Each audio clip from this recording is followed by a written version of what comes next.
Praise the Lord. கர்த்தருடைய பரிசுத்த நாமத்துக்கு மகிமை உண்டாவதாக. இந்த திங்கட்கிழமை காலையிலே உங்களுடைய யாவரையும் சந்திப்பதில் வந்து சந்தோஷம்.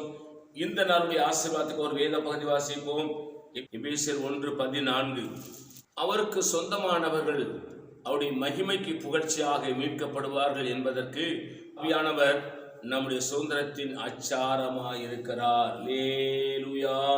பரிசுத்த ஆவியானவர் நாம் அவருக்கு சொந்தமானவர்கள், ஆண்டவராகிய இயேசுநாதருக்கு சொந்தமானவர்கள் என்பதற்கு அவர் என்னமா பரிசுத்தர் எப்படி இருக்கிறார், அவருடைய புகழ்ச்சியை மீட்கப்படுவதற்கும் ஆவியானவர் நம்முடைய சுதந்திரத்தின் அச்சாரமாய் இருக்கிறார்.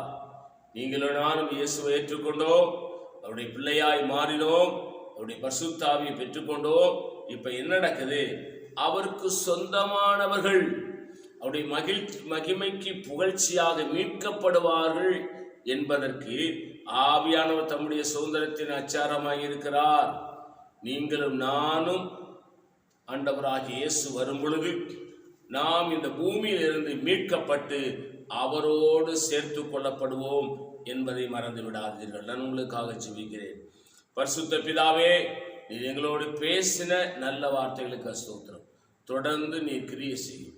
இயேசுவின் நாமத்தில் பிதாவே, ஆமேன். God bless you. கர்த்தர் உங்களை ஆசீர்வதிப்பாராக.